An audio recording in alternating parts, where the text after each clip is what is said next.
don't get so wrapped up in thinking that this is so hard and this is so cut and dry for specific industries.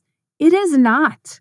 I can take my book and retitle it into 15 different titles and keep the guts of it the same, and it would all work. Nobody's going to slap your fingers. Nobody's going to tell you that you're silly. Use your imagination. Hello. Welcome back to the podcast. Thank you very much for being here.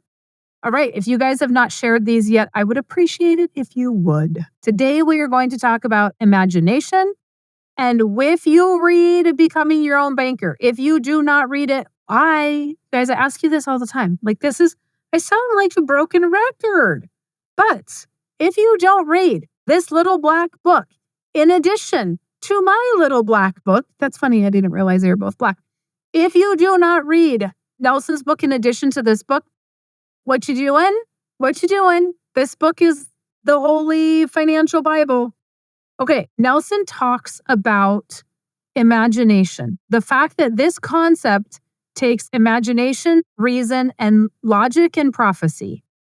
Imagination is probably one of the biggest things that we see that are people struggling with. And I say that because reason is pretty easy, right? We can reason, does this fit for me or not? Logic is pretty easy. Like, does this work or doesn't this work? We can see the numbers. That stuff is easy. Imagination is hard because most of us have been told not to use our imagination. Let me just tell you what to do, and you don't need to try to figure it out, right? We are sent through the school system, which I 100% believe is just to make us robots. We don't need to use our imagination. Stop asking, questions because that annoys your teacher or whatever. And so what's hard for people to understand is once I have this policy, what do I do with it? How do I borrow against it? How do I use it? How do I structure the loan back? Because now we become the banker and our imagination has to kick in. So logic says, I want to start a business. So I can borrow money to start the business. Imagination is, how am I going to pay that back? How creative can I be in paying that back? Imagination is also the fact that we have one pool of money, but all of us are like, well, that money in savings is so that we can buy tires on a car. That money in savings is for vacation. Because we've been taught to compartmentalize things. Yet, if we use our imagination, we can see that money can move around to different parts. We just have to be honest bankers and pay that back, right?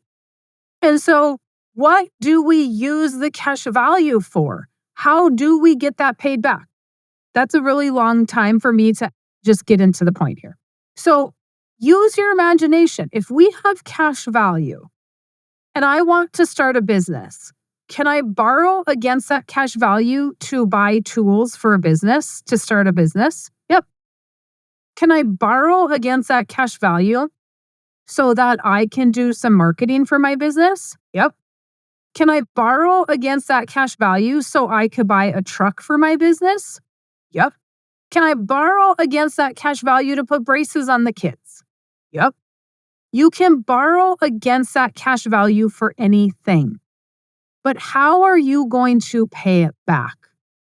So I get that question a lot. Mary Jo, who runs the amortization schedules? Who's going to tell me how to pay it back?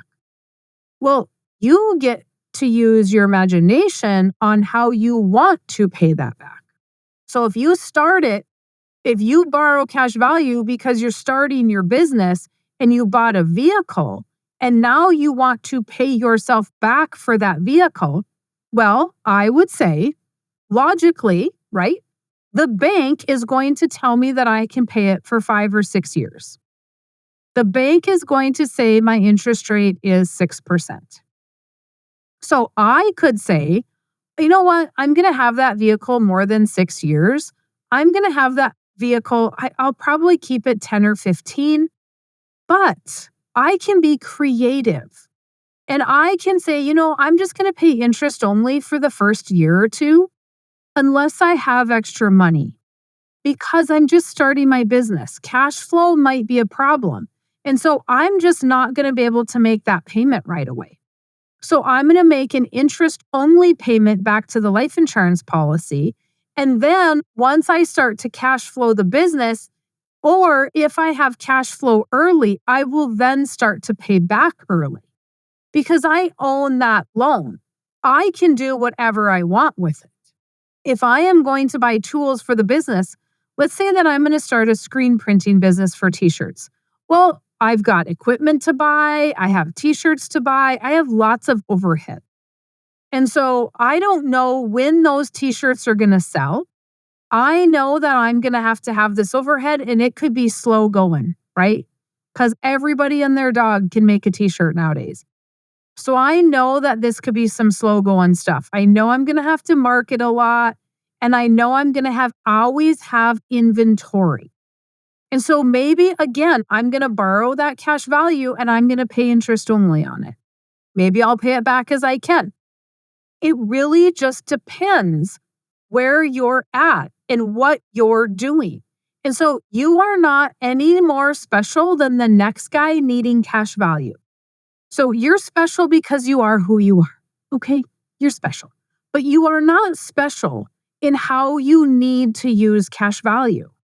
It does not matter if I'm borrowing cash value for a down payment on a rental property, if I'm starting a business, if I'm putting braces on the kids. It ultimately does not matter. There are no restrictions to what you can do with that cash value. This is what Nelson was talking about when he talked about imagination. We put the blinders on and say, okay, Mary Jo wrote a book for farming. And so I can only be a farmer to use the infinite banking concept. No, you can't. People will email and say, well, does this work for ranchers? Does this work for people that have small farms? Does this work for business owners? Yes, it works for everybody. You guys, we all use money in the same way. It's just a matter of getting outside of the words farming, getting outside of the word business, whatever that is that's tripping you up. If you are using money, if you are buying things, then you should have a life insurance policy. If you are putting money into a 401k, then maybe you should have a life insurance policy. If you need new cabinets in your house, if you need new windows in your house, then put the money in the policy, pay your premium, and then borrow against it to put new windows in your house, to go on vacation. I don't care, to take grandma out for supper. It ultimately does not matter. Should you borrow money for supper? No, that's silly. But I'm just trying to get you to think here that nobody is limiting what you can use that for. And so get out of your own way and understand the concept. And as you're reading my book, as you're reading Nelson's book, put your own life in there. And think about, well, I don't have a business, but I do have a need to have money because we're buying a car, we're buying a boat, we're buying a camper, whatever that is. Or I want to start a new business. Money is used for everything that you do in life. Use your imagination to figure out how we need to get that through the system. You can put it in, you can borrow it out. All of those numbers are in the book. They're in my book, they're in Nelson's book. This is very hard to unwind because even for me, it took me years before I was able to kind of unwind being told what to do and how to do it to, oh, we could do that. Oh, we could also do that. It's like when you start homeschooling your kids, they call it unschooling, where you have to unschool your children so that they're not waiting for a bell to go to the next class. They're not waiting to be told they can go to lunch. We also have to unschool parents to say, hey, your kid doesn't have to be behind the table at the table and chairs for, 5 hours today in order for them to say they did schooling. They can do schooling anywhere. And we have to do that same thing when we have to unschool our brain to use imagination and say, hey, you know what? I'm allowed to dream again. I'm allowed to think about how this concept works because nobody's telling me that I can only use it for this in this manner. Nelson called it the infinite banking concept because the amount of things you can do with it is infinite. If you think it, you could probably do it. There are very few things I would say, nope, you can't do that with the policy. And so don't get so wrapped up in thinking that this is so hard and this is so cut and dry for specific industries. It is not. I can take my book and retitle it into 15 different titles and keep the guts of it the same, and it would all work. It's just that we got those blinders on and we're in our path on the road, right? Here's our lane and we're scared to cross that lane. Guess what? You can cross it and come back and cross it and come back. Use your imagination. Nobody's going to slap your fingers. Nobody's going to tell you that you're silly.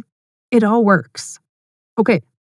If you guys have not gotten Nelson's book, go get it. If you haven't gotten mine, go get it. What are you waiting for? Get them as a bundle. And then if you have questions, let me know. Schedule your appointment.